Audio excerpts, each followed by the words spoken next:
हमने देवी देवताओं की कई कहानियाँ सुनी हैं, पर सभी कहानियों में एक देव ऐसे हैं जिनकी शरारतें थामे नहीं थमती हैं।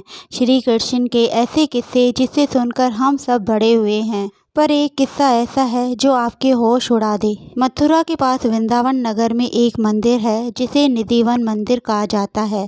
कहते हैं वहाँ रोज रात में श्री कृष्ण राधा और अपनी गोपियों को लेकर आते हैं और रास लीला रचाते हैं। उस रास लीला में कृष्ण सबके साथ नाचते हैं और अपना प्रेम सब में बांटते हैं। मंदिर के पास एक रंगमहल भी है। कहा जाता है कि कृष्ण रास लीला के लिए राधा का श्रृंगार करते हैं।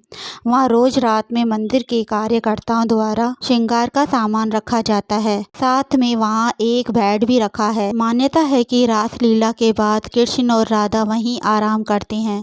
कई बार वृंदावन के लोगों ने उस मंदिर से रात के समय पायल और घुंघरू की आवाजें भी सुनी हैं। वैसे तो वहाँ किसी को भी जाना मना है, लेकिन अगर कोई गलती से भी रात के समय उस मंदिर में चला जाता है और श्री कृष्ण की रास लीला देख लेता है तो वह अंधा बहरा गूंगा हो जाता है। रंगमहल में रोज रात को दूध रखा जाता है। कई बार तो दूध का बर्तन खाली होता है और कभी कभी दूध इधर उधर बिखरा होता है। साथ ही कमरे में श्रृंगार का सामान भी बिखरा होता है। एक होश उड़ा देने वाला किस्सा तब हुआ जब मंदिर के पुजारी ने मंदिर का दरवाजा खोला। श्री कृष्ण की मूर्ति को पहने हुए कुंडल गायब हैं। पूरे शहर में अफरा तफरी मच गई। चोर को ढूंढने के लिए पुलिस ने छानबीन की और जब ये बात एक हलवाई को पता चली, वो सीधा पुलिस स्टेशन गया और सोने के कुंडल पुलिस को दे दिए। उसने बताया कि कल देर रात उसके पास एक 11-12 साल का सांवला लड़का आया था।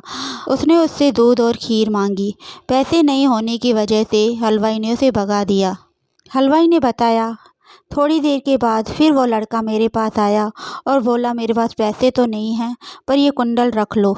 और उसने अपने कान में से कुंडल उतार के दे दिए और हलवाई भी उसकी बात मान गया और वो लड़का दूध और खीर लेकर गायब हो गया। और जब ये बात पुजारी ने सुनी तो वह अक्का बक्का रह गया, क्योंकि उसे याद आया कि पिछली रात वह दूध रखना भूल गया था। वह समझ गया कि सांवला सा लड़का कोई और नहीं, श्री कृष्ण ही थे जिन्हें दूध चाहिए था। पुजारी ने अपनी गलती की माफ़ी मांगी और श्री कृष्ण की मूर्ति को कुंडल पहना दिए। देखते ही देखते ये किस्सा पूरे वृंदावन में फैल गया और श्री कृष्ण की लीला देखकर लोगों की मान्यता उनकी तरफ और गहरी हो गई।